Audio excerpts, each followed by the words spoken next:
my name is Priscilla.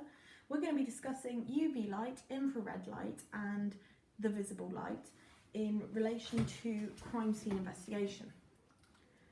Properties of visible light. Visible light consists of a range of wavelengths which are recognised as colour. These wavelengths will be absorbed depending on the object's colour. So if you have a red tomato, it will absorb all the other wavelengths and only reflect that red wavelength. Black absorbs all colours. Primary colours will have their wavelengths blended in order to create the secondary colours. Pigments and filters will absorb specific wavelengths and reduce the numbers of colours in the mix. Light will slow down when entering a medium with a lower refractive index. This would be glass, plastic, water. At an angle, this looks bent. However, if you shine white light into a prism, you will see the colours of the rainbow. This is because red light has a long wavelength and a short frequency and refracts the least, whereas blue wavelength has a short wavelength and a high frequency and refracts the most. The colours in between will refract, less or more depending on their wavelength and frequency within those colours. Applications of visible light. Lasers are monochromatic, coherent and non-divergent. This allows them to be used for more specific uses. Portable lasers are used in crime scenes to locate fingerprints, hairs, fibres, body fluids and gunshot residue. They are then used for analysis of the elemental compositions by using photons. Microscopes work by using mirrors and lenses to redirect and focus light, so we can see things that we wouldn't be able to see with our naked eye. This allows us to investigate things like, for example, a hair. A hair to the naked eye may not seem like much, but under a microscope it can be distinguished between different hairs. Finally, spectroscopy is a large part of being able to identify elements within a sample. As you can see here on the left, specific elements will produce specific spectral fingerprints. The black lines will be specific to that element. If you have a sample and are unaware of that element, you can use this to detect which one it is. This is especially important when you have different mixtures, or even when you're trying to identify just the different compounds within a substance. Properties of UV light. UV light cannot be seen, but its effects recognised from exposure. Their band in the electromagnetic spectrum is 400 to 10 nanometers. It is closer to X-ray and gamma rays on the electromagnetic spectrum. It has more energy and it has more penetrating power than visible light. Fluorescent objects will absorb the UV wavelength. It will cause the electrons to get excited. This will make them move up the energy levels. When these electrons then go back down the energy levels, they release energy in the form of a photon. This photon can be described as a packet of energy. This photon will have a specific wavelength which will be within the visible light spectrum. So we can then see what is being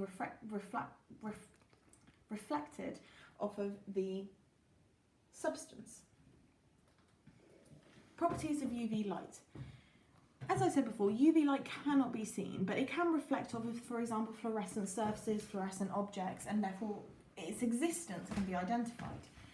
On top of this, it has so many applications across the scientific field for the uses in, for example, UVA, UVB and UVC. UVA is, all of these are emitted by the sun. UVA passes through the ozone layer. It has a long wavelength and it can't penetrate deep into the skin. It causes skin to produce melanin, which causes the skin to darken and freckle. It can cause skin to age and it can cause wrinkling. Exposure it needs to be monitored, and recent studies have actually shown that it does enhance the development of skin cancer. UVB is mostly absorbed by the ozone layer and it has a medium wavelength. It's identified as delayed tanning in humans. This is because it penetrates much deeper into the skin because of its wavelength. It can also cause skin cancer and it can cause damage to DNA because of its penetration power. UVC is the most damaging. It's completely absorbed by the ozone layer. However, it can be man-made. UVC is mostly used, for example, for sterilisation because of the damage it can cause, and so it has germicidal applications. But exposure can cause chemical changes in DNA, and at high levels can cause burns. Accumulated, and if not carefully monitored, can also cause skin cancer.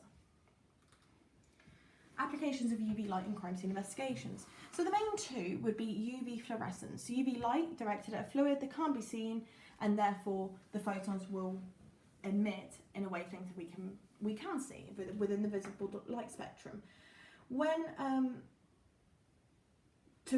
As we can see these fluids using the UV light, we can take samples of things that we hadn't seen before, and it has really helped forensic scientists in the criminal field, because blood that might not look like it's there might have been cleaned up. It can be identified using UV, it can be sampled, tested.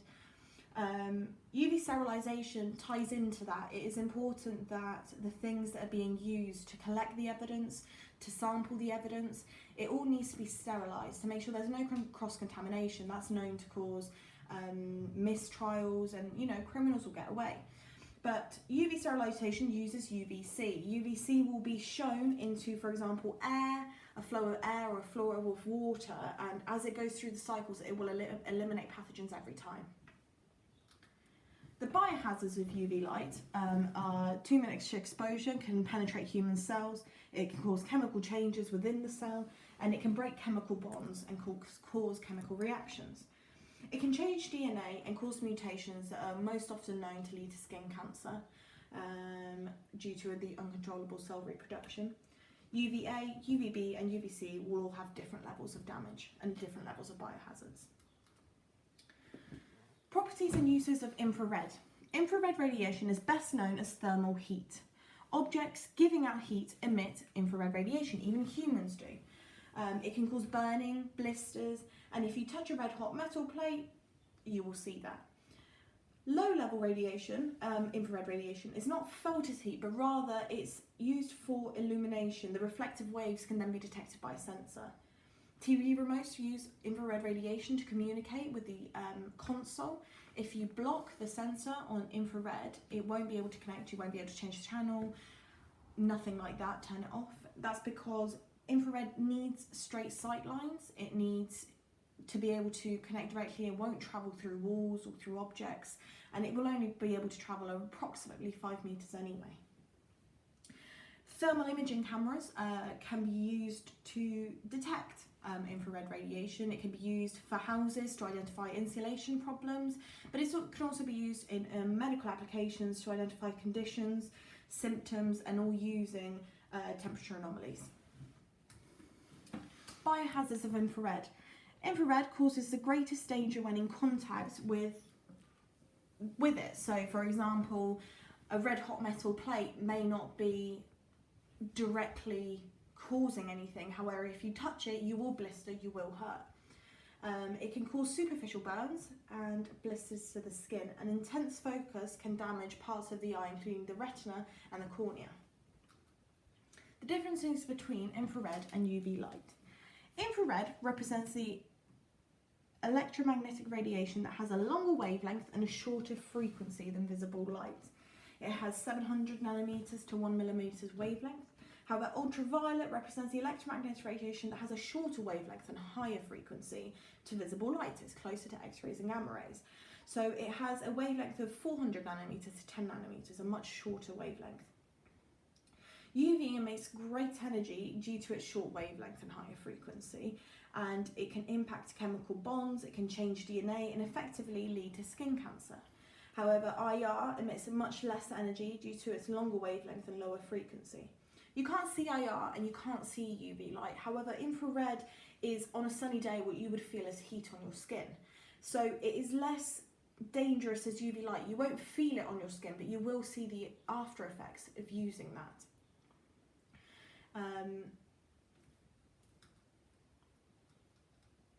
The end. Thank you very much for listening.